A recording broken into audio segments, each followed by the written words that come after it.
শাক তো আমরা সবাই খাই। সব শাক কিন্তু একরকম টেস্ট আসে না। আর সব কিছুর মধ্যে স্পেশাল কিছু থাকতে হয়। আর আজকে আমি স্পেশালভাবে স্পেশাল শাক রান্না করব। আর এটা হচ্ছে মিষ্টি লাউ শাক। আমি কিছু চিংড়ি মাছ নিয়েছি, কিছু আলু নিয়েছি, পেঁয়াজ, কাঁচামরিচ সবকিছু এখন সুন্দর করে ভেজে নেব। আর চিংড়ি মাছের সাথে গুঁড়া মশলাগুলা আমি পানি দিয়ে একটু ভিজিয়ে রেখেছি যাতে ঘ্রাণটা খুব সুন্দর হয়।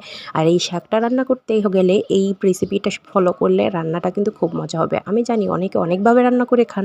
তো কে কীভাবে রান্না করে খান পারলে কমেন্ট করবেন। আমি শাকটার রান্নাটা শিখে নেব। তো আমি আমারটার মতো দেখাচ্ছি। অবশ্যই ফুল ভিডিও দেখে তারপরে বলবেন যে কেমন হয়েছে।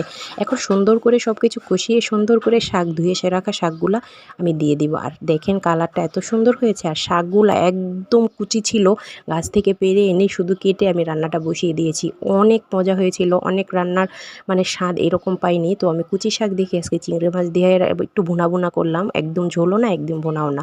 তো শাকটা কেমন লাগে অবশ্যই জানাবেন। আমার কাছে কিন্তু খুবই মজা লাগে, স্পেশাল লাগে।